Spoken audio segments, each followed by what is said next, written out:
திரு சீமான் அவர்களை போன்றவர்கள் எல்லாம் இதை தூண்டி விட்டு இதை ஒரு பெரிய நீங்க எதிர்கட்சியா வந்தப்ப விவசாயம் முக்கியம் எவ்வளவு பணம் கொடுத்தாலும் வேணாம்னு சொல்லி மக்களை தூண்டி விட்டு பெரிய போராட்டம் பண்ணீங்க. அங்க தொழிற்சாலை போட்டாச்சா? சீமான்ங்கிற ஒரு இன துரோகி உங்களை எல்லாம் மயக்கி வச்சிருக்காரு. கடுமையா கண்டிக்கிறேன். சும்மாரியா அவரு தான் நாம் தமிழர் நாம் தமிழர் அவர் நாம் தமிழர் அவர் யாரியா? அவர் தமிழனா யார் சார்? அவர் தான் பச்சை அவரை தாண்டி பச்சை தமிழர். சும்மாரியா அவரு தமிழனே கிடையாது. பாரதிய மகாகவி பாரதியார்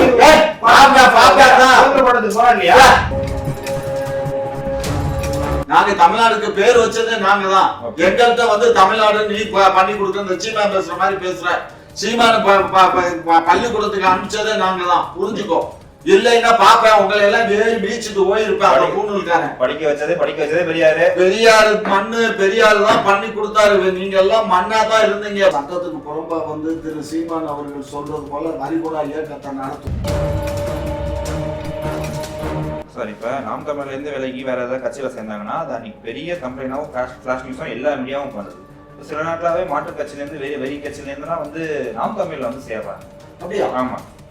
நீங்க நியூஸ் பாருங்க, நான் காட்டுறேன் உங்களுக்கு. அது வந்து சில இளைஞர்களும் வந்து பாத்தீங்கன்னா ஹோப் ஆஃப் தமிழ்நாட்டின் நம்பிக்கை அப்படிங்கிற மாதிரி விருது கொடுக்கலான்னு இருக்காங்க. இதை பத்தி நீங்க எப்படி பாக்குறீங்க? நல்ல காரியம் தானே. யாருக்கு சீமானுக்கு கொடுக்கட்டும், தாராளமா கொடுக்கட்டுங்க. இதுல எங்களுக்கு என்ன இருக்கு? அவர் வந்து இந்த தேசத்துக்காக இந்த மக்களுக்காக பாடுபட்டு இருக்காரு. இதுக்கு முன்னாடி இவ்வளவு விமர்சிச்சு பேசுனீங்க. அது வேற, அது அரசியல். ஒரு திறன் நீதி கட்சிக்கு வந்து ஃபண்ட் யாருக்காக கலெக்ட் பண்ற அதேனா அவரை மட்டும் நீங்க திறன் நீதி நீங்க கட்சிக்காக இது பண்றீங்க. ஆமையா அவர் வந்து ஏதோ அவங்க கட்சி நடத்துறதுக்கு நீங்களும் ஒரு ஃபண்ட் எங்க வர வந்து கொடுப்பாங்க. ஒரு எளிய மக்கள் கட்சி நடத்துறதுக்கு எங்களுக்கு தான் ஒரு அந்த கொடுத்திருக்கானே 535 கோடி கொடுத்திருக்கானே. அப்புறம் என்ன எங்களுக்கு என்ன பணத்துக்கு என்ன பஞ்சம்? அதனால எங்களுக்கு பணத்துக்கு பஞ்சமே இல்லையா? நிதி தானே பேர்ல இருக்கு. எங்களுக்கு எங்க கட்சிக்கு நன்கொடை கொடுத்துட்டாரு. ஒரு 4 வருஷமாவே வந்து அவர் இந்த ஆட்சி ஆரம்பிக்கிறப்ப நிதித்துறையில இருந்தவர் அமைச்சரா இருந்தவர். அவரை வந்து நிதியே இல்லைன்னு சொல்றாங்க. நிதி இருக்குதே இல்ல, அது எங்களுடைய இஷ்டம். எல்லாம் காசு கொடுக்காம ஜெயிக்கிறாங்க. காசு கொடுத்து யார் காசு கொடுக்குறா? நாங்க காசு கொடுக்கறோம் எங்களுக்கு கிடையாது. நாங்க எல்லாம் காசு கொடுக்காம தான் ஜெயிக்கிறோம். இந்த முறையும் தேர்தல் வந்து காசு நாங்க காசு கொடுத்தாலும் நாங்க தேர்தல்ல வாக்கு கேட்கறதும் இல்ல, வாக்கு வாங்குறதும் இல்ல. மக்களா வாங்குறாங்க, மக்களா போறோம்.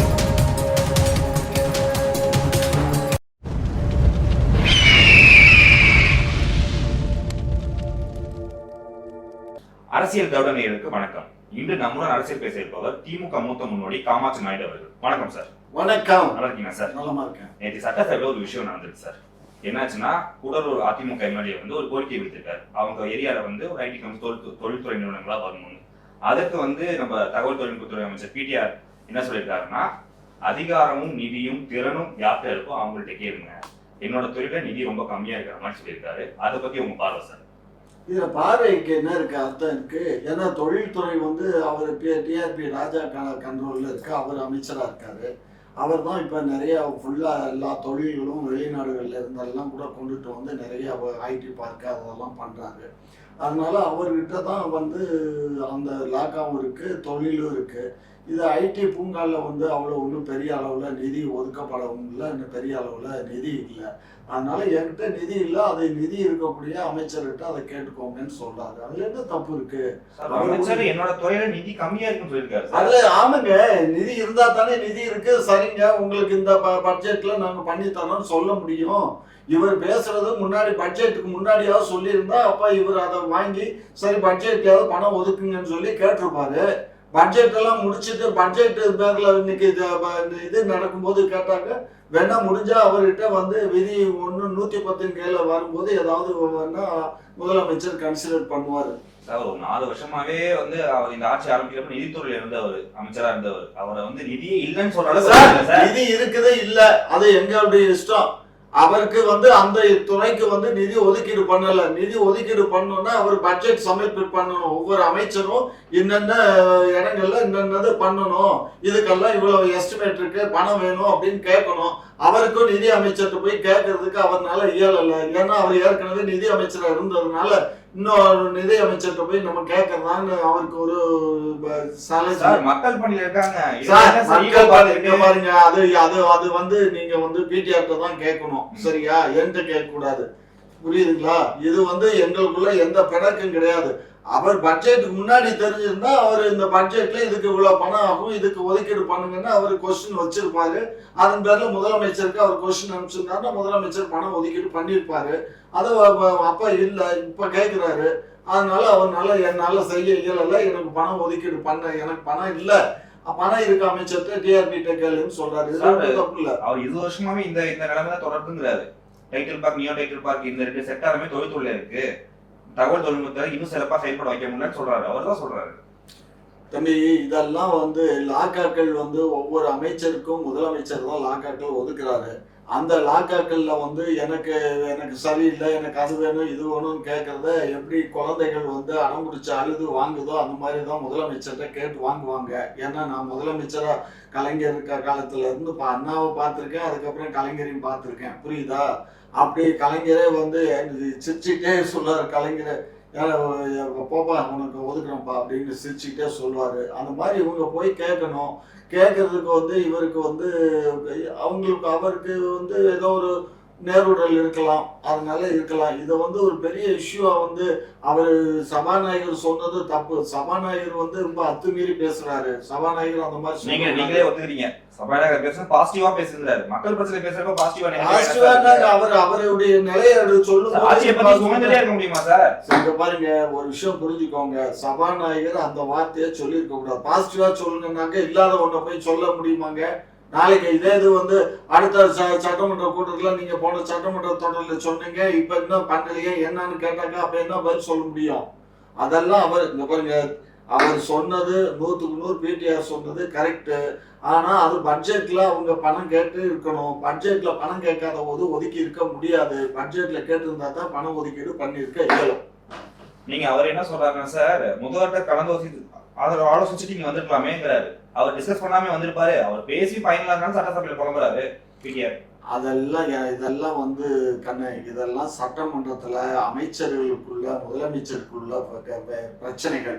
இதை வந்து எங்களை மாதிரி ஒரு தொண்டர்கள்ட்ட நீங்க கேட்டு எங்க வாயை கிண்டி எங்கள்கிட்ட இருந்து ஏதாவது புடுங்கலான்னு நினைச்சா அது தவறு.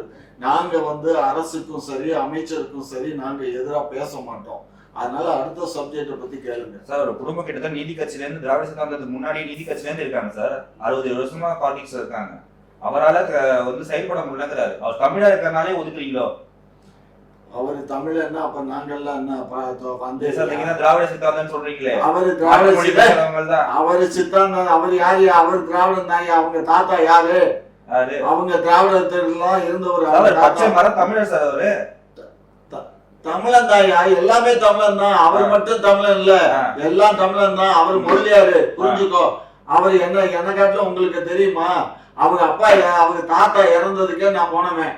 அதுக்கப்புறம் அப்பாவும் நானும் ரொம்ப நெருங்கிய நண்பர்கள் மதுரையில, சரியா? ஏதோ ஒரு நாளும் அவருக்கு சில நேரங்கள்ல எம்ஜிஆர் பீரியட்ல அவர் மட்டம் தட்டி வச்சிட்டாங்க யூனிவர்சிட்டிக்குள்ள நுழைய விடாம. அந்த காலகட்டங்கள்ல யூனிவர்சிட்டியில போக முடியாதனால இவர்னால சிண்டிகேட்லயும் இல்ல. 2 முறைக்கு மேல சிண்டிகேட்ல இருக்கக்கூடாதுன்னு அதையும் நீக்கிட்டாங்க எம்ஜிஆர் பீரியட்ல அரங்கநாயகம். அப்ப நான் தான் அவருக்கு கேட்கிற ஆளுகளுக்கெல்லாம் அந்தந்த காலேஜில் அட்மிஷன் வாங்கி போட விட்டதே நான். ஏன்னா நான் எங்க காலேஜுக்கு நான் தான் கரஸ்பாண்டன்ட் செக்ரட்டரி. அந்த இன்ஃப்ளூயன்ஸை வச்சு அவர் யாருக்கெல்லாம் அங்கே லெட்டர் கொடுத்து விடுறாரு எல்லாத்துக்கும் மதுரையில் நான் தான் சீட்டு வாங்கி கொடுப்பேன், புரியுதா? அந்த அளவுக்கு நான் அவர் கூட க்ளோஸ். அவர் கூட பக்கத்தில் உட்காந்து பேசுறதே காமாட்சி நாயுடு ஒருத்தன் தான், சரிங்களா? வேற எவனும் பிடிஆர் பக்கத்தில் உட்காந்து. 2021 இதே ஆட்சி ஆரம்பிக்கப்பட்டப்ப இருக்கிற மினிஸ்டர்லயே அவர் நல்ல புகழ்பெற்ற மினிஸ்டரா இருந்தார், நாலேஜபிள் மினிஸ்டரா இருந்தார். ஸ்டாலின் எல்லாரும் பாராட்டினாங்க. இப்ப இதுல இருந்தவரு பரபரப்பா அரசியல்ல இருந்தவரு பாருங்க 4 வருஷமா பல்லப்பூர்ண பாம்பு மாதிரி உட்கார வச்சிருக்கீங்க. பாருங்க, ஒரு விஷயம் புரிஞ்சுக்கோங்க. அரசியல்ல எதுவும் எதிர்பாராம நடக்கிறது தான் அரசியல். நீங்க எதிர்பார்த்து நடக்கிறது அரசியல் இல்ல. இப்ப நீங்க கேள்வி கேட்கறீங்க, எதிர்பாராம கேட்கிற கேள்வி இல்ல. நீங்க திட்டம் போட்டு என்ன மாட்டி வைக்க கேட்கிற கேள்வி இது. நான் உங்கள்கிட்ட மாற்ற முடியாது. ஏன்னா கழுவுற மீன்ல நழுவுற மீனா தான் நான் பதில் அளிக்க இயலுமே தவிர நேரடியா இதுக்கு நான் பதில் சொல்ல இயலாது. அவர் பிடிஆரை பொறுத்த மட்டும் அவருடைய திறமையை அவருடைய உழைப்பை நான் வந்து குறைத்து மதிப்பீடு செய்ய இயலாது. அவர்களுடைய தகுதி இன்னைக்கு அமைச்சரவையில கிட்டத்தட்ட யாருக்கும் ஒரு 20 விழுக்காடு அமைச்சர்களுக்கு தான் இருக்கும். மற்ற அமைச்சர்கள்லாம் அவருடைய அளவுக்கு திறன் இருக்காது தான், அதுல எல்லாம் மாற்று கருத்து இல்லை. இருந்தாலும் கூட முதலமைச்சருடைய சட்ட திட்டங்களுக்கு உட்பட்டு சட்டமன்றத்துக்கு எப்படி நடைமுறைக்கோ அது மாதிரி தான் நடக்க முடியுமே தவிர இவருக்குன்னு ஒரு தனியா ஒன்றும் பண்ண இயலாது. புரிஞ்சுக்கோங்க, இவர் இருக்கும் ஃபைனான்ஸ் மினிஸ்டரா இருக்கும்போது ஒரு நடுவண் அரசு நடுங்கிட்டு தான் இருந்துச்சு கூட சொல்லுவாங்க. அதெல்லாம் நடுங்குச்சா நடுங்கலைங்கிறத பத்தி எல்லாம் நமக்கு கவலை இல்லை. நல்லவர், வல்லவர், அதுல ஒன்றும் மாற்று கருத்து இல்லை. இன்றைக்கு அவருக்கு லாக்கா சரியான லாக்கா அமையல, அவ்வளவுதான். அப்ப ஏற்கனவே அதுக்கு ஒரு லாக்காவுக்கு மந்திரியாவும் இன்னொருத்தர் இருந்திருப்பாங்கல்ல, அப்புறம் என்ன, அவரு மந்திரி தானே. அதனால அப்படியெல்லாம் நினைக்காதீங்க. மந்திரிங்கிற பதவியே இன்னைக்கு நாங்கெல்லாம் என்ன 1962 இருந்து இந்த கட்சியில இருக்கேன். இடையில தான் வாங்க எங்க போயிட்டு கூட அவர் 2016 இருந்து இந்த கட்சியில இந்த நிமிஷம் வரை இந்த கட்சிக்கு தான் பாடுபட்டு இருக்கோம். நாங்கெல்லாம் என்ன பொறுப்புக்கு வந்துட்டோம்? எந்த பொறுப்புக்கு வரலையே.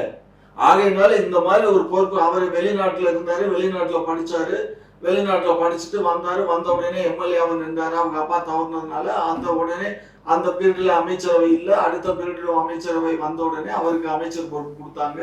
இதெல்லாம் கண்ணு, நீங்க ஒரு விஷயம் நல்லா புரிஞ்சுக்கோங்க. பழனிவேல் தியாகராஜனாக இருக்கட்டும், அவங்க தாத்தாவா இருக்கட்டும், கலைஞர் குடும்பமும் அவங்க குடும்பமும் ஒண்ணுதான். இந்த குடும்பம் வேற வேற இல்லை, ஒரே குடும்பம். இன்னும் சொல்ல போனா ஸ்டாலினுடைய தங்கைய பொண்ணை திருமணம் பண்ணி கொடுக்கும் போதே இவங்க அப்பா கிட்ட கேட்டுதான் அந்த திருமணமே முடிஞ்சது. நானும் தான் இருந்தேன். ஏன்னா நான் அங்க அப்ப கான்ட்ராக்ட் ஒர்க் பண்ணிட்டு இருக்கும்போது என்கிட்ட ஒரு வார்த்தை சொன்னார் பழனிவேல் தியாகராஜன். பழனிவேல் கேட்டாரு, இந்த மாதிரி நாயுடு இந்த மாதிரி பண்றாங்க காமாட்சி, என்ன உனக்கு தெரியுமில்ல, நீ தான் அங்க வேலை பார்த்துருக்க. அவங்க பெரிய மெராஸ் குடும்பம், அவங்க எல்லாம் சென்னையில செட்டில் ஆயிட்டாங்க, எனக்கு அதை பத்தி தெரியாது, பட் நிலம்பலம் நிறைய இருக்கு அவங்க ஊர்ல அப்படின்னு. ஆகையினால அவங்க அந்த அளவுக்கு இவர் சொன்னதுக்கு அப்புறம் தான் பொண்ணே கொடுத்தாங்கன்னா பாருங்க. உங்க அப்பா சொல்லித்தான் இப்ப யாருக்கு, அவருடைய மருமகன் இருக்காருல்ல, ஸ்டாலின் மருமகன், அவருக்கு பொண்ணு கொடுத்ததே இவ்வளவுக்கு அவர் உதயநிதியுடைய கிளாஸ்மேட்டு, ஃப்ரெண்டு. இருந்தாலும் கூட கலைஞர் பழனிவேல் தியாகராஜன்கிட்ட கேட்டு, பழனிவேல்கிட்ட கேட்டு அதுக்கப்புறம் தான் கொடுத்தாங்க. அந்த அளவுக்கு அவங்க குடும்ப நெருக்கம் தாங்க. அதனால இவர் தியாகராஜன் தப்பா பேசிட்டாருன்னு அவரும் நினைக்க மாட்டாரு, ஸ்டாலின் நினைக்க மாட்டாரு. ஸ்டாலின் இப்படி பண்ணிட்டாருன்னு அவரும் நினைக்க மாட்டாங்க. அது அவங்களுக்குள்ள குடுக்கல் வாங்கல். சார், ஒருவேளை இந்த திமுக அந்த தேர்தல் கலாச்சாரத்திலிருந்து மாறுபடுறாரோ சார்? ஓட்டுக்கு காசு கொடுக்காத ஜெயிச்ச ஒரே எம்எல்ஏங்கிறாங்க, மாற்று கட்சியினர் கூட பாராட்டியிருக்காங்க. அதனால ஒரு கோவமா தனித்துவமா விளங்கிட்டு இருக்காரு. இங்க பாருங்க, இதெல்லாம் காசு கொடுக்காம ஜெயிக்கிறாங்க. காசு கொடுத்து யாரையா காசு கொடுக்குறா? நாங்க காசு கொடுக்கறோம் எங்களுக்கு கிடையாது. நாங்க எல்லாம் காசு கொடுக்காம தான் ஜெயிக்கிறோம். இந்த முறையும் தேர்தல் காசு நாங்க காசு கொடுத்தாலும் நாங்க தேர்தல்ல வாக்கு கேட்கறதும் இல்ல, வாக்கு வாங்குறதும் இல்ல. மக்களா வாங்குறாங்க, மக்களா போடுறாங்க. மக்கள்லாம் வாங்குறாங்க இல்ல, மாசம் 1000 ரூபாய் வாங்குறாங்க இல்ல, 12 மாசத்துக்கு 12,000 ரூபாய் கொடுக்குறோம். அவங்க பொண்ணுக்கும் கொடுக்குறோம், பையனுக்கும் கொடுக்குறோம். இல்ல நாங்க இந்த அளவுக்கு மக்களுடைய வரி பணத்தை மக்களுக்கே கொண்டு போய் சேர்க்கிறோம் இல்ல. இடையில ஓட்டுக்கெல்லாம் நாங்க காசு கொடுக்க மாட்டோம். அது எங்களுக்கு பல கலாச்சாரம் இல்ல, அந்த பழக்கமும் இல்ல. அந்த கலாச்சாரம் கிடையாது, டெஃபினட்டா கிடையாது. சார், நிதித்துறையில இருந்து விடுவிக்கப்பட்டதுக்கு அப்புறமே கிட்டத்தட்ட மாற்றுக் கட்சியில் சேர போறாரு பிடிஆர் அவர்கள், ஒரு டாக் போயிட்டு இருக்கு. இப்ப ரீசெண்டா இந்த நேத்தில இருந்து பேசினதுக்கு அப்புறம் நாம் தமிழ் சேர போறதா ஒரு டாக் போயிட்டு இருக்கு. அது எந்த வகையில உண்மை? தம்பி, நீங்க தவறான தகவலை பரப்புரை பண்றீங்க. அவரை பத்தி நீங்க என்ன நினைச்சிட்டு இருக்கீங்க? அது குடும்பம் திராவிட குடும்பம் என்ன இன்னைக்கு நேத்து இல்ல, அவங்க தாத்தாவ காலத்துல இருந்தே அது திராவிட குடும்பம். அவங்க தாத்தா திராவிட கட்சியினுடைய தலைமை. சார், அவர் கட்சி பிறப்பால் தமிழர் சார். தமிழன் இந்த மாதிரி பேசுனேன்னா நல்லா இருக்காது. நாம அப்புறம் தூக்கி எரிஞ்சு விட்டு போயிருவேன். எல்லாம் தமிழன் தானே. நீ என்ன புதுசா அவன் தமிழா இவன் தமிழன்ற? எல்லாருமே தமிழ்நாட்டுல வாழ்றதுல 80% விழுக்காடு எல்லாம் தமிழர்கள் தான், வந்தேரிகள் தான். இப்ப ஒரு 1.5 கோடி பேர் இங்க வந்திருக்கான் தமிழ்நாட்டுக்குள்ள. அப்புறம் மற்ற ஊரை இங்க தமிழன் தான் இருக்கான். அவன் தமிழன் பிரிச்சு பேசுற வேலையை விட்டுடுங்க. இது திராவிட நாடு, இது திராவிட மக்கள், இது திராவிட குடும்பம். தமிழ்நாடு சொல்லுங்க சார். தமிழ்நாடு தான் சொல்றேன் நான். தமிழ்நாடுங்கிறது பேர் வச்சது நாங்க. எங்களுக்கு தமிழ்நாடு நீ சொல்லி கொடுக்குறியாமா? நாங்க தமிழ்நாடுக்கு பேர் வச்சதே நாங்க தான். எங்கள்கிட்ட தமிழ்நாடு நீ பண்ணி கொடுக்குற சீமான் பேசுற மாதிரி பேசுற. சீமான பள்ளிக்கூடத்துக்கு அனுப்பிச்சதே நாங்க தான். புரிஞ்சுக்கோ. இல்லைன்னா பாப்பேன் உங்களை எல்லாம் வேறு பீச்சுட்டு போயிருப்பேன். அந்த பூணூல்காரன் படிக்க வச்சதே பெரியாரு. பெரியாரு மண்ணு பெரியாரு தான் பண்ணி கொடுத்தாரு. நீங்க எல்லாம் மண்ணா தான் இருந்தீங்க. பெரியார் இல்லைன்னு சொன்னா அந்த பாப்பான வந்து பல்ல புடுங்கினதே பெரியாரு தான், திராவிட கழகம் தான், புரிஞ்சுக்கோ.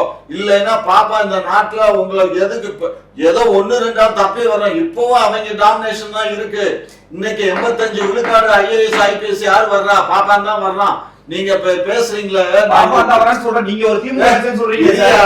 ஒரு சும்மா இல்லையா? நீ ஒரு விஷயம் புரிஞ்சுக்கோ. இந்த கச்சத்தீவு கலைஞர் தாரவாத்தார்னு பேசுறீங்களே, அன்றைக்கு சட்டமன்றத்துல தீர்மானம் நிறைவேற்றார் கலைஞர். இந்த மாதிரி கச்சத்தீவை மீட்டு எங்களுக்கு கொடுக்கணும், இது தமிழ்நாடுடைய ப்ராப்பர்ட்டி, இது வந்து பட்டா சிட்டா எல்லாம் வந்து ராமநாதபுரம் சேதுபதி மகாராஜா பேர்ல இருக்கு, அதனால எங்களுக்கு கொடுக்கணும்னு சட்டமன்றத்தில் தீர்மானம் போட்டு கவர்னர் மூலியமா நாங்க அனுப்பிச்சு வைக்கிறோம். சரியா? அப்படி பண்ணாரு கலைஞர். ஆனா பார்த்தா இங்க இருக்கிற எல்லாம் என்ன பேசுறான், ஏதோ கலைஞர் தான் அன்னைக்கு கொடுத்துட்டாரு, கலைஞர் கொடுத்துட்டாரு. இது மட்டும் கிடையாது, இது மத்தன இல்ல கண்ணு. இது எப்படி நடந்தது தெரியுமா? இன்றைக்கு இருக்காரு ஜெய்சங்கர், அவங்க அப்பா, அவன் ஒரு பாப்பான். இந்த ஜெய்சங்கர் யார் தெரியுமா? தஞ்சாவூர் பாப்பான். அவங்க அப்பாவும் நாராயணன், அவரு தஞ்சாவூர் பாப்பான். இந்த பாப்பான் தான் வெளியுறவுத்துறை அமைச்சரா இருந்தாரு நாராயணன். ரொம்ப திறமையான ஆள், அதுல எல்லாம் மறுக்க முடியாது. அவரு தான் இலங்கைக்கு போய் அவங்களோட பேசி நிறைய ஒரு டேம்ஸ், அவங்களுக்குள்ள இண்டிவிஜுவலா நிறைய டேம்ஸ் எல்லாம் விளையாடி, அதுக்கப்புறம் அந்த ஆளு தான் வந்து இதை கொடுத்துடலாம்னு சொல்லி இந்திரா காந்தி அம்மையார்கிட்ட மயக்கி அந்த அம்மாள்கிட்ட என்னென்னத்தையோ சொல்லி போற உத்தரவெல்லாம் போட்டு முடிச்சதுக்கு பின்னாடிதான் கலைஞருக்கே தெரிய வரும். தெரிஞ்சதுக்கு அப்புறம் தான் கலைஞர் சட்டமன்றத்துல தீர்மானம் போட்டாரு. அன்னைக்கு லாபியில உட்கார்ந்து இருந்த காமாட்சி நாயக்கர், புரிஞ்சுக்கோ. சும்மா ஏதோ ரோட்ல போறாள் நினைச்சிட்டு பேசாதீங்க. நடந்ததாதான். கலைஞருக்கும் அதுக்கு துளி கூட சம்பந்தம் இல்ல. கலைஞர் அதை மீட்டணும்னு சொல்லி அன்றைக்கே சட்டமன்றத்துல தீர்மானம் போட்ட ஒரு கலைஞர். சும்மா அன்னைக்கு பண்ண இதே ஜெயசங்கருடைய அப்பா தான், இன்னைக்கு அதே ஜெய்சங்கர் தான் வெளியுறவுத்துறை அமைச்சர். அப்ப இந்த பாப்பாங்களுடைய டாமினேஷன் எப்படி இருக்குங்கிறத பாத்துக்கோ. இது ஒரு சோற்றுக்கு ஒரு சோறு பதங்கிற மாதிரி அன்றைக்கு அப்ப இருந்தா இன்னைக்கு மகன் இருக்கான். உண்மை இதுதான். அதுதான் பாப்பானுடைய டாமினேஷன். உங்களை இந்த சீமான்கிற ஒரு இன துரோகி உங்களை எல்லாம் மயக்கி வச்சிருக்காரு. கடுமையா கண்டிக்கிறேன். சும்மா இல்லையா? அவரு தான் நாம் தமிழர், நாம் தமிழர், அவரு நாம் தமிழர். அவர் யாரியா? அவர் தமிழனா யார்? சார் அவர் தான் பச்சை, அவரை தாண்டி பச்சை தமிழர். சும்மா இல்லையா? அவரு தமிழனே கிடையாது. பாரதிய மகாகவி சுதந்திரத்துக்கு அவரு தான் போராடினாரு, ராஜாஜி தான் போனாரு, நேரு தான் போராடினாரு, கொடிகாத்த குமரன் தான் போராடினாரு, நம்ம ஆஸ்திரேலியா சுட்டு கொண்டாரு, அவரு தான் போராடினாரு. பாப்பாங்க போராடலன்னு நான் சொல்லல, அவர்களும் போராடினாங்க, அவ்வளவுதான். அதுக்காக அவங்களே எல்லாமே பல பேர் போராடினாங்க. ரெட்டமலை சீனிவாசன், அயோத்தியா பண்டிதர், ஏகப்பட்ட பேரு. பெரியாரும் போராடினார். பெரியாரால மட்டும் இங்க நடந்தது மட்டும் சொல்லாது. இந்த பாரு, பெரியாரால மட்டும் நாங்க சொல்லல, பெரியார் இருக்காரு. இந்த தலைமுறைக்கு அவர் தான். அயோத்திதாஸ் பண்டிதர் 1884, 85, 90 முடிஞ்சு போச்சு. அன்னைக்கே திராவிட அயோத்திதாஸ் பண்டிதர் என்ன தெரியுமா ஒரு அமைப்பு உண்டு பண்ணாரு, திராவிட தேசம்னு அவர் அன்னைக்கு ஆரம்பிச்சாரியா, இன்னைக்கு இல்ல. 1892 ஆரம்பிச்சு 91 ஆரம்பிச்சாரு. சரிங்களா? அயோத்திதாஸ் பண்டிதர் தான் முதல் எங்களுக்கு முன்னோடி. திராவிடத்தினுடைய முன்னோடி ஐயா தான். ஐயாவுக்கு பின்னாடி பெரியாரு, அத ஃபாலோவர்ஸ் நாங்க, அவ்வளவுதான். அதனால எங்களுக்கு தெரிஞ்சது பெரியாருக்கு தெரிஞ்சது அயோத்திதாஸ் பண்டிதர், அவ்வளவுதான். அதனால நாங்க அவரை இருக்கிறோம், இவரை ஆதரிக்கிறோங்கிறது அல்ல. எல்லாமே திராவிடம் தான். இந்த நாடு திராவிட நாடு, திராவிட மக்கள். கேரளாக்காரன் சொல்லல, கர்நாடகக்காரன் சொல்லல, ஆந்திராக்காரன் அந்த நாய் சொல்லுது சொல்லல, அதை பத்தி எங்களுக்கு என்ன? நாங்க தமிழன், நாங்க இங்க இருக்கோம். தமிழ் மொழி தாய்மொழி, தமிழ்ல இருந்து வந்ததுதான் பிற மொழி. இதனுடைய மறுவின மொழிகள் தான் இந்த மொழி குடும்பங்கள் தான். இதுதான் திராவிட நாடு. வேற கேள்வி இருந்தா கேள்வி, இல்லைன்னா முடிச்சுட்டு வந்து சோடு இருக்கு சார். சார் இப்ப இந்த டாஸ்மாக் வந்து 10 ரூபா வாங்கிட்டு இருந்தாங்கல்ல சார், அது நிப்பாட்டியா சார்? எக்ஸ்ட்ரா 10 ரூபா வாங்குறதுலாம் ஏயா இதை என்னட்ட கேட்டீங்கன்னா என்ன அர்த்தம்? டாஸ்மாக் அந்த துறையினுடைய மந்திரிகிட்ட கேட்கணும், இல்ல அந்த துறையினுடைய இவர்கிட்ட கேட்கணும், அந்த அதிகாரிகள்கிட்ட கேட்கணும். டாஸ்மாக் ஒழிச்சாச்சுன்னா கீழே டாஸ்மாக் இருக்கு, எந்த நாய்க்கு 10 ரூபா வாங்குது? எவனும் 10 ரூபா வாங்குறது இல்ல. இன்னைக்கு டாஸ்மாக் பணியாளர்கள போராடிட்டாங்க. அது சிறப்பு குழு தலைவர் பாலசுப்ரமணியன் 10 ரூபா வாங்குறது உண்மைதான், அது எங்களுக்கு ஒண்ணும் இல்ல, அந்த துறை அதிகாரிகளுக்கும் அமைச்சர்களுக்கும் தான் போகுதுங்கிற மாதிரி சொல்லியிருக்காங்க. யாரு இங்க சொல்லியிருக்காங்க? ஏதாவது ரெக்கார்டர் எவிடன்ஸ் எல்லாமே இருக்கு தம்பி. இங்க பாரு, ரெக்கார்ட் போராட்டம் சார் தம்பி. ரெக்கார்ட் எவிடன்ஸ் இல்லாம எதுவும் பேசக்கூடாது. அந்த ஆளு பேசியிருக்கான் அப்படின்னா அந்த ஆளு ஸ்டேட்மெண்ட் என்கிட்ட கொடுக்கணும் பேசுனது. காட்டுவா? ஆமா காட்டுங்க. சும்மா வந்து இதெல்லாம் பேசக்கூடாது. பேசுனா அவன் பேசுனது அவன் பேர்ல உடனே கேஸ் ஃபைல் பண்ணணும். ஓகே, அவனை அதை எப்படி பேசலாம்? அந்த போராட்டம் நடந்த பிறகு இப்ப 2000 ரூபாய் இன்கிரிமெண்ட் கொடுத்தாங்க. போராட்டம் நடக்குமா? அவன் ஏற்கனவே இன்னைக்கு நேரத்து இல்ல போராட்டம். போராட்டம் கிட்டத்தட்ட நாங்க ஆட்சிக்கு வர்றதுக்கு முன்னாடி இருந்தா போராட்டம். எடப்பாடி காலத்திலேயே போராடினா எடப்பாடி இந்தான்னு கொரோனா வந்துருச்சு. இல்லைன்னா அந்தாலும் கொடுத்துருப்பாரு. கொரோனா வந்ததுனால அவர்னாலையும் கொடுக்க முடியல. கடை இழுத்து மூடியாச்சு. நாங்க வந்ததுக்கு அப்புறம் ஒரு ஆண்டுக்கு அப்புறம் கடையை திறந்தோம். கடையை திறந்ததுக்கு அப்புறம் நாங்க இப்ப அவங்களுக்கு அதை 2000 ரூபாய் இது பண்ணி கொடுத்துருக்கோம். அவ்வளவுதான்.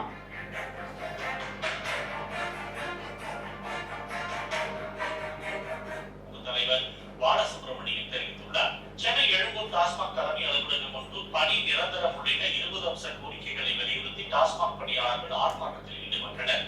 ஆர்ப்பாட்டத்துக்கு பின் பாலசுப்ரமணியன் செய்தியாளர்களை சந்தித்தார். கோழி முதலியா முட்டை முதலியாகத்தான் நீ கேட்கிற கேள்வி.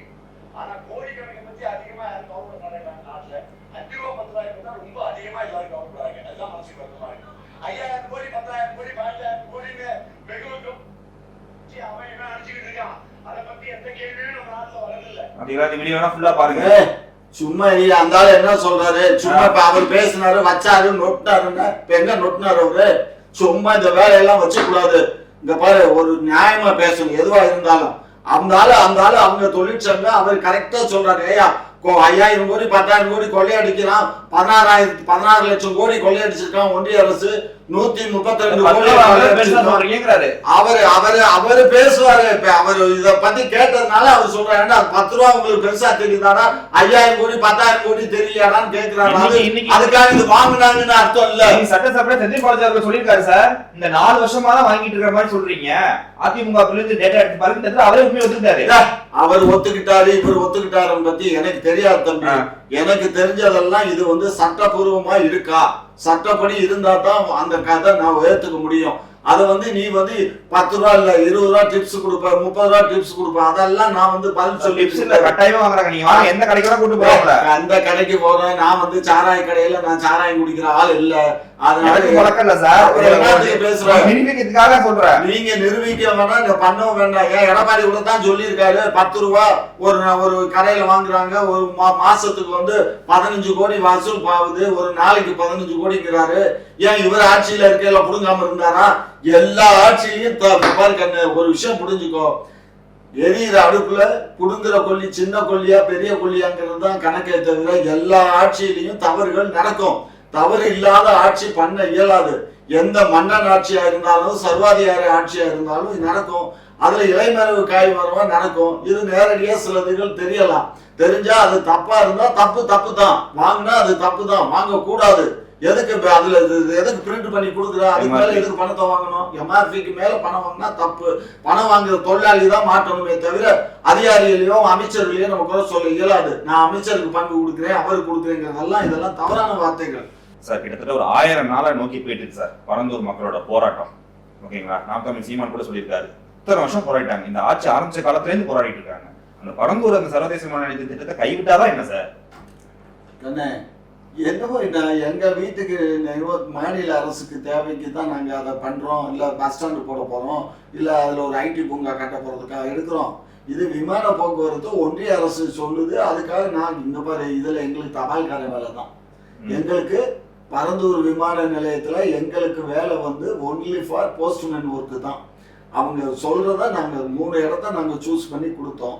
ஏற்கனவே இது ஜெயலலிதா ஆட்சி காலத்திலே சூஸ் பண்ணது, எடப்பாடி காலத்துல சூஸ் பண்ணி அவங்க கொடுத்த இடம் தான் இந்த பரந்தூர் விமான நிலையம். எடப்பாடி ஆட்சி காலத்துல அவங்க வந்து இந்த ஜீவோ போட்டு இந்த இடத்த அக்யூர் பண்ணி கொடுங்கன்னு சொல்லலை. நாங்க ஆட்சிக்கு வந்த உடனே ஒரு ஜீவோ போட்டு இந்த இடத்த அக்யூர் பண்ணி கொடுங்க, அக்யூர் பண்ணி கொடுங்கன்னு சொல்றாங்க. நாங்க அக்யூர் பண்ணிக்கிட்டு இருக்கோம். இப்ப மறுபடியும் கடந்த 2 வாரத்துக்கு முன்னாடி வந்து ஒன்றிய அரசு வந்து ஒரு உத்தரவு போட்டுருச்சு. பரந்தூர் விமான நிலையம் கன்ஃபார்மா அங்கதான் விமான நிலையம் வருது, இதுல மாற்று கருத்து இல்லைன்னு ஒன்றிய அரசு அறிவிச்சிருச்சு. நீங்க ஒன்றிய அரசை எதிர்த்து தான் போராடணுமே தவிர மாநில அரசை எதிர்த்து போராட வேண்டிய அவசியமே இல்லை. நான் தான் சொல்றேனே, நாங்க வந்து ஒன்லி போஸ்ட் ஆபீஸ் தான். நீங்க ஒன்றிய அரசு கொண்டு வந்து எல்லா திட்டங்களும் எதிர்ப்பீங்க. இந்த திட்டத்துக்கு 2 பேர் ஒண்ணு கூடி தான் நிக்கிறீங்க, ஒன்றிய அரசும் மாநில அரசும். இங்க பாருங்க, ஒரு விஷயம் புரிஞ்சுக்கோங்க. ஒரு நல்லது நடக்கணும்னா ஒரு கெட்டது நடந்துச்சுன்னா அதை எடுத்துக்க முடியாது. புரிஞ்சுக்கோங்க. ஒரு வீட்டுல கல்யாணம் நடக்குது, கல்யாண வீட்டுல ஒரு கிழவனோ கிழவையோ செத்து போயிட்டான்னா அதை வெளியில சொல்லாம தாலி கட்டி முடிஞ்சதுக்கு அப்புறம் தான் அதை வெளியில சொல்லுவாங்க.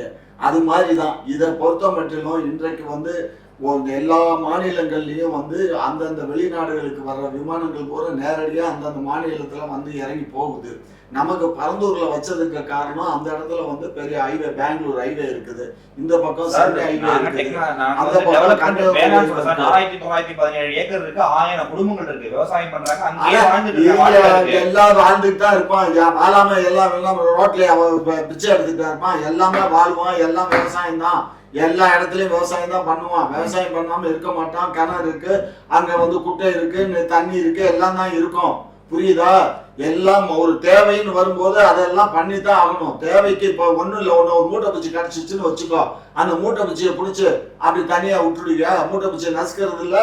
அது மாதிரி தான் இந்த இடம் வேணும்னா அரசுக்கு வேணும் அப்படின்னா அது இருக்கும். அரசுக்கு வந்து என்னெல்லாம் சட்டம் இருக்கு தெரியுமா?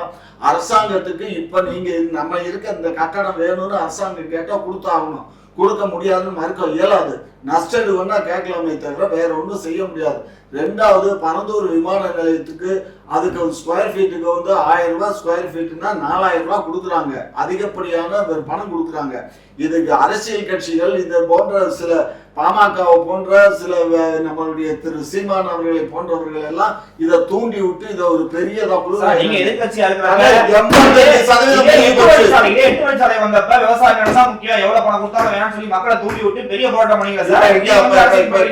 8 வழிச்சாலை போட்டாச்சா? 8 வழிச்சாலை போட்டாச்சா? சும்மா அந்த கதையெல்லாம் இங்க விடக்கூடாது. 8 வழிச்சாலை போட முடியாது. அப்படியே போடுறதுனால நாங்க என்ன பிளான் கொடுத்துருக்கோம் தெரியுமா? அந்த மலையை குறைஞ்சு போடான்னு இருக்கோம். விவசாய நிலத்துல போகாத, பக்கத்துல இருக்குல்ல மலை, கரடு எல்லாம் இருக்கு, நெட்டுக்கு இருக்கு, 20 கிலோமீட்டருக்கு, அதுல போடு, அதை வெட்டி அதை பொழந்து போய் போடுன்றாச்சு. ஆகையினால சும்மா இந்த கதை இதெல்லாம் ஏதோ ஒரு லூசு பையன் சொன்னாங்கிறதுக்காக கேட்கிற. என் மருமந்தாய IAS engineer, chief engineer. So நீ எனக்கு தெரியாததெல்லாம் இங்க ஒண்ணும் இல்ல, புரிஞ்சுக்கோங்க. சுள்ள தப்பு தப்பாவே எல்லாம் இந்த எடப்பாடி பேசுறது, திரு சீமான் அவர்கள் பேசுறது, இவங்களுக்கு எல்லாம் வாய் புளிச்சதோ மாங்காய் புளிச்சதோன்னு பேசி பேசி பேசி மக்களை மறைமாற்றம் செய்யறது இவங்களுடைய வேலை. அதை பண்றாங்க. அதை நீங்களும் வச்சு இந்த ஊடகத்துல உங்க ஊடகமும் நிறைய போகணும். அதுக்காக என்னையும் கேள்வி கேட்கிற. 85 விழுக்காடு அந்த நிலத்தெல்லாம் அக்யூர் பண்ணியாச்சு. எடுக்க வேண்டியது 15% தான். நீங்க தெரிஞ்சா நீங்க வேணா ஒரு ஊடகவியலாளரா போகாதீங்க, ஜெனரலா போய் கேளுங்க. அந்த இடத்துல என்ன விலை விற்கிது, இன்னைக்கு என்ன விலை அரசாங்கம் கொடுக்குது. அரசாங்கம் கோர்ட்டே சொல்லிருச்சு, 4 மடங்கு 3 மடங்கு அதிகமா கொடுத்துதான் அந்த இடத்தை எடுக்குது. இதுக்கு மேல என்ன? சும்மா இதெல்லாம் வேணும்னு திமிர் பிடிச்சு போய் அங்க பண்ணிட்டு இருக்காங்க. அத போய் நீங்க எல்லாம் ஆதரிச்சு பேசிட்டு இருக்கீங்க. நீங்க பண்ண அரசியல், நாங்க பண்ண அவியல், நாங்க நெடுவாசல் எல்லா போராட்டத்துக்கும் வந்தீங்க. இரியா, நாங்க பண்ணலையா? இது ஒன்றிய அரசு சொல்லுது, இந்த மாநிலத்துல வேணும்னா எங்களுக்கு அந்த இடத்த அக்யூர் பண்ணி கொடுங்கன்னு சொல்றாங்க. அக்யூர் பண்றதுதான் எங்க வேலையை தவிர இது ஒன்றிய அரசு தான் அது கான்ட்ராக்ட் கொடுக்கும், டெவலப் பண்ணி எல்லாமே ஒன்றிய அரசு வேலை தான். அது எங்க வேலை இல்ல. ஏற்கனவே இருக்கிறத பூரா அதானிக்கு தார வாத்துட்டான் ஒன்றிய அரசு. இதனை யாருக்கு தார வாக்க போறானோ? விமானத்தை பூரா டாட்டாவுக்கு வித்துட்டு போயிட்டானுங்க. ஒண்ணும் கிடையாது. இந்தியாவை மொத்தமா நீயும் நானும் தான் இருக்கோம். நம்மளையும் சேர்த்து வித்தாலும் வித்துருவாங்க இந்த ஒன்றிய அரசு. புரியுதா? ஆகையினால நீங்க இப்ப திருப்ப வேண்டியது ஒன்றிய அரசை பார்த்தே தவிர எங்களை பார்த்து அல்ல. சார், இப்போ லேட்டஸ்டா தமிழக முதல்வர் என்ன சொல்லியிருக்காருன்னா, ஒன்றிய அரசுக்குலாம் நாங்க அவுட் ஆஃப் கண்ட்ரோல் அப்படிங்கிற மாதிரி சொல்லியிருக்காரு. இப்போ வந்து நாம் தமிழ் சீமான் என்ன சொல்லியிருக்காருன்னா, ஒரு பேரிடர் காலமோ நிவாரணமோ இல்லை உதவித்தொகையோ நம்ம வாங்குறப்ப வந்து அந்த பிச்சை கேட்கிற நிலைமையில இருக்கும் அப்படிங்கிற மாதிரி சொல்லியிருக்காரு. நம்ம வந்து நம்மளோட வரிப்பணத்துல இருந்து எடுத்துட்டு அவங்க வரிப்பணத்தை நம்ம கேட்கறப்ப அவ்வளவு கஷ்டப்படுறோம், நம்ம அண்டர் கண்ட்ரோல்ல தான் இருக்கோம்னு சொல்றாரு. அவுட் ஆஃப் கண்ட்ரோல்ல கிடையாதுங்கிறாரு. தம்பி, நீங்க out of the control, under the கண்ட்ரோலுங்கிறதெல்லாம் நான் அந்த அளவுக்கு மெத்த படிக்கல தம்பி. நீங்க சீமான் படிச்ச அளவுக்கு, தளபதி படிச்ச அளவுக்கு நான் படிக்கல. சரியா? சும்மா ஒரு முனைவர் பட்டம் தான் வாங்கியிருக்கேன் தவிர அந்த அளவுக்கு பெரிய படிப்பெல்லாம் நான் படிக்கல. ஆகையினால அவங்க பேசுற பேச்சுக்கள் எல்லாம் வந்து நீங்க தேர்ப்புடையதில்லை. அரசியலுக்காக யார் வேணாலும் எதை வேணாலும் பேசலாம். உண்மை நிலை என்ன? இன்றைக்கு இந்திய அரசியல் அரங்கிலேயே வந்து மும்பை முதல் மாநிலம், தமிழ்நாடு 2வது மாநிலம் வரி கொடுக்கறது இல்லை. நம்ம வரி கொடுக்குறோம், நம்ம வரியை வாங்கிக்கிட்டு நமக்கு அவங்க பணம் கொடுக்க மறுக்கிறாங்க. அதை வந்து நம்ம வந்து சட்டப்பூர்வமாக கேட்கலாம். இங்கே ராணுவ பட்டாலியனு இங்கே இருக்கான், அது தெரியுமா உங்களுக்கு? இன்றைக்கு இங்கே நம்ம இதுக்கு பக்கத்தில் காஞ்சிபுரம் பக்கத்தில் இருக்க இங்கே ராணுவ முகாம் இருக்கு. இங்கே கோட்டையில் கோட்டையே அவன் கண்ட்ரோலில் தான் இருக்கு. சுடக்கு போகிற நேரத்தில் நம்மளை சுற்றி வளைச்சி காக்கா குருவி சுட மாதிரி சுட்டு போட்டு போயிருக்கான். அவங்க மானம் ரோசம் வெக்கம் எதுக்குமே அஞ்சாத பயிலுவோம், இந்த சாமியார் பயிலுவோம், புரியுதா? அதனால இவங்க எல்லாம் நீங்க நினைக்கிற மாதிரி நம்ம கண்ட்ரோல்ல இருக்கோம், அதுல இருக்கோம், இதுல இருக்கோம், எல்லாம் அண்டர் கண்ட்ரோல் இல்லைங்கிறதெல்லாம் ஒன்றும் பண்ண முடியாது. அவர் சொல்றதும் செய்ய முடியாது, இவர் சொல்றதும் செய்ய முடியாது. ஒன்றிய அரசுக்கு பணிஞ்சு தான் போகணும். அவனுக்கு பணிஞ்சு போகலைன்னா அவன் என்ன அந்த 356 அந்த பணிஞ்சுதான் போகணுங்கிறீங்க கேஷுவலா? ஆமா, வேற வழி இல்ல. ஏன்னு கேட்டீங்கன்னா இந்திய அரசியல் அமைப்பு சட்டம் அந்த மாதிரி எழுதி வச்சு விட்டாங்க. ஒன்றிய அரசுக்கு கட்டுப்பட்டு தான் மாநில அரசுகள் இருக்கணுங்கிறது தான் அந்த அம்பேத்கர் அன்னைக்கு எழுதின சட்டத்துல. அவரையே அந்த சட்டத்தை எழுத விடல. காரணம் என்னன்னா அன்னைக்கு பாப்பாங்க உட்காந்துக்கிட்டாங்க. இவர் ஒரு ஆளு தான் நான் பிராமின், மற்றவன் பூரா பிராமின் உட்காந்துக்கிட்டான். பிராமின் உட்காந்துக்கிட்டு இவரை எழுதுனது பூரா மாத்தி மாத்தி மாத்தி சொல்லி இவரை மண்டகாய விட்டு தான் போங்கடா நீங்களும் மாச்சு ஒன்றும் மாச்சுன்னு சொல்லி அவர் பதவியை ராஜினாமா பண்ணிட்டு போனார். உங்க மதமே வேண்டான்னு புத்த மதத்தை தள்ளிட்டு போனார். ஸோ அந்த அளவுக்கு அவரே அப்படி போனாருனாக்க நம்ம எல்லாம் ஏமாத்துறோம் என்ன. ஆகையினால நீங்க நினைக்கிற மாதிரி இவனுக்கு அவன் லேசுப்பட்ட பயிர் இல்லை. நான் அங்க பயணம் பண்ணேன், அதனாலே எனக்கு தெரியும். பாரதிய ஜனதால நான் 4 ஆண்டு காலம் பயணம் பண்ணேன். அது எப்படி யார் எப்படி பேசுவான், என்ன மாதிரி பண்ணுவானுங்க ஒண்ணுமே தெரியாத மாதிரி பேசுவான். ஆனா கரெக்டா காரியத்தை சாதிச்சுட்டு போயிடுவாங்க, புரியுதா? ஆகையினால இந்த பரந்தூர் விமான நிலையத்தை பொறுத்த மட்டும் நாங்க போஸ்ட்மேன் வேலை தான் பாக்குறோமே தவிர நாங்க வேற எந்த வேலையும் பார்க்கல. நாங்க போஸ்ட் மாஸ்டர் அல்ல, புரிஞ்சுக்கோங்க சார். இப்ப நாம் தமிழ்ல இருந்து விலகி வேற ஏதாவது கட்சியில சேர்ந்தாங்கன்னா அது அன்னைக்கு பெரிய கம்ப்ளைண்டாவும் ஃபிளாஷ் நியூஸும் எல்லா மீடியாவும் பண்ணுது. இப்போ சில நாட்களாவே மாற்று கட்சியில இருந்து வெறி கட்சியில இருந்துலாம் நாம் தமிழ்ல சேர்றாங்க. அப்படியா? ஆமா. அப்ப நீங்க நியூஸ் பாருங்க, நான் காட்டுறேன் உங்களுக்கு. அது சில இளைஞர்களும் பாத்தீங்கன்னா ஹோப் ஆஃப் தமிழ்நாட்டின் நம்பிக்கை அப்படிங்கிற மாதிரி விருது கொடுக்கலான்னு இருக்காங்க. இதை பத்தி நீங்க எப்படி பாக்குறீங்க? நல்ல காரியம் தானே. யாருக்கு விருது கொடுக்க போறாங்க? சீமானுக்கு தாராளமா கொடுக்கட்டுங்க. இதுல எங்களுக்கு என்ன இருக்கு? அவர் இந்த தேசத்துக்காக இந்த மக்களுக்காக பாடுபட்டு இருக்காரு. அது வேற, அது அரசியல். ஒரு அரசியல்ல ஒருத்தருக்கு ஒரு கௌரவப்படுத்துறாங்கன்னா அதை நாங்க தடுக்க இயலாது, புரிஞ்சுக்கோங்க. நானே கூட வாழ்த்து சொல்றேன் போனை போட்டு. அதனால நீங்க நான் இது உறவுங்கிறது வேற, அன்புங்கிறது வேற, அரசியல் என்பது வேற. அரசியல்ல நான் எதிர்ப்பேன். மற்றபடி அவருக்கு ஒரு பரிசு கிடைக்குது, அவருக்கு யாராவது ஒருத்தர் பொன்முடிப்பு கொண்டு தர்றாங்க, ஒரு 1,00,000 கோடி கொடுக்குறாங்கன்னா கூட ரொம்ப சந்தோஷம். நானே வாழ்த்துவேன். வாழ்த்தா கொடுங்க, ஏதாவது பணத்தை வசூல் பண்ணி திரள் நிதி கொடுங்க மாப்பிள்ளை சாருக்கு வச்சு. நல்லா திரள் நிதி கட்சிக்கு ஃபண்ட் யாருக்காக கலெக்ட் பண்ணல, அப்படின்னா அவரை மட்டும் நீங்க திரள் நிதி நீங்க கட்சிக்காக இது பண்றீங்க. ஆமையா, அவர் ஏதோ அவங்க கட்சி நடத்துறதுக்கு நீங்களும் ஒரு ஃபண்ட் கொடுப்பாங்க எளிய மக்கள் கட்சி நடத்துறதுக்கு. எங்களுக்கு தான் ஒரு அந்த கொடுத்துருக்கானே 535 கோடி கொடுத்துருக்கானே. அப்புறம் என்ன எங்களுக்கு என்ன பணத்துக்கு என்ன பஞ்சம்? அதனால எங்களுக்கு பணத்துக்கு பஞ்சமே இல்லையா? நிதி தானே பேர்ல இருக்கு. எங்களுக்கு எங்க கட்சிக்கு நன்கொடை கொடுத்துட்டாரு, அவரு எங்கள்கிட்ட இருக்கு. அதனால எங்களுக்கு பணத்து பிரச்சனை இல்லை. அவருக்கு திரள் நிதி வாங்குறேன் அப்படின்னு சொல்றாரு. திரள் நிதி கொடுத்தாலும் சரி, மணல் மாஃபியா கொடுத்தாலும் சரி, ஜல்லி மாஃபியா கொடுத்தாலும் சரி, எவன் கொடுத்தாலும் எங்களுக்கு அதை பத்தி கவலை இல்லை. அவரு அரசியல் கட்சி நடத்துறாரே தவிர அவியல் பண்ணல. அவரு நல்ல அரசியல் பண்ணட்டும், யார் வேண்டாம்னா வாழ்த்துக்கள். அவர் கொடுக்கிற என்ன இது கொடுக்குறாங்க, ஹோப் ஆஃப் தமிழ்நாடு. அப்படி ஹோப் நம்பிக்கை. நாம் தமிழனாச்சு. இது ஆங்கில வார்த்தை இருக்கே தம்பி, நீ சொல்றது தமிழாக்கமும் சொல்றேன். இந்த மாதிரியெல்லாம் அப்படியெல்லாம் கதை விடக்கூடாது. அவரே தமிழன், நாம் தமிழர். சரியா? தமிழ்நாட்டில் நம்பிக்கை கொடுத்துருக்கோம் பண்ணு. நான் தமிழ் சொல்லு, நல்லபடியா கொடுங்க, வாழ்த்துக்கள். அப்புறம் சார், அரசியல்ல திருநங்கைகளுக்கு ஒரு அங்கீகாரம் திமுக இருக்கா சார்? ஏன்னா அரசியல் அதிகாரம்லாம் அரசியல் பதவியெல்லாம் போஸ்டிங்லாம் கொடுத்து வச்சிருக்காங்க. எங்கன்னா நாம் தமிழர்ல திமுக ஜனநாயக கட்சி மொழி இருக்கா? இல்ல, நான் என்ன சொல்றேன், இப்ப நீ என்ன பேர் சொன்னீங்க? உங்களை திருநங்கை. அது யாரு வச்சது? அது கலைஞரோட சொல்லாட. அதுக்கு முன்னாடி யாரு என்ன அதெல்லாம் அவங்களை எப்படி கூப்பிடுவீங்க? 9 எங்க ஊர்ல என்ன சொல்லுவாங்க தெரியுமா? வேணாம் அந்த வார்த்தைகளை கடந்து அந்த மாதிரி பேசுவாங்க. அப்படியெல்லாம் இருந்த காலம் போய் இன்றைக்கு கலைஞர் வந்து அவங்கள வந்து மூன்றாவது பாலினமா கருதி அவங்களுக்கும் எல்லா இதுலேயும் நடைமுறை, அதாவது மற்ற பாலினத்துக்கு என்ன இருக்கோ அது இருக்கணும்னு சொல்லி சட்ட வடிவம் கொண்டு வந்தது கலைஞரும் ஸ்டாலினும் அரசும் கொண்டு வந்தாச்சு. அதனால இப்போ கூட ஒரு அம்மா சப் இன்ஸ்பெக்டராக ஜாயின் பண்ணியிருக்காங்க, தெரியுமா உங்களுக்கு? ஒரு திருநங்கை வந்து சப் இன்ஸ்பெக்டர் ஆகியிருக்காங்க. நிறைய கான்ஸ்டபிள்ஸ் இருக்காங்க. அரசு வேலைகளில் அவங்களுக்கு படித்து அவங்க தகுதிக்கு தகுந்த மாதிரி அவங்க செலெக்ஷன் ஆகிறாங்க, எக்ஸாம் எழுதுறாங்க, எல்லாத்துலேயும் எல்லாமே போயிட்டு தான் இருக்காங்க. அதனால திருநங்கைகளை வந்து எங்கள் அரசுக்கு மீது வேற யாரும் வந்து கவனிக்க இயலாது. நாங்கள் அவங்களை நல்லபடியாக கவனிக்கிறோம். அவங்களுடைய வாழ்வாதாரம் உயர்வதற்கு எங்களை பொறுத்த மட்டும் ஒவ்வொரு தொண்டனும் கூட நாங்கள் முயற்சித்து அவங்களுக்காக பாடுபடுவோம். ஓகே சார், நீங்கள் இது வரைக்கும் எங்கள் கேள்விக்கு பொறுமையாக பதிலளிச்சவங்களுக்கு மிக்க நன்றி சார். நன்றி, வணக்கம்.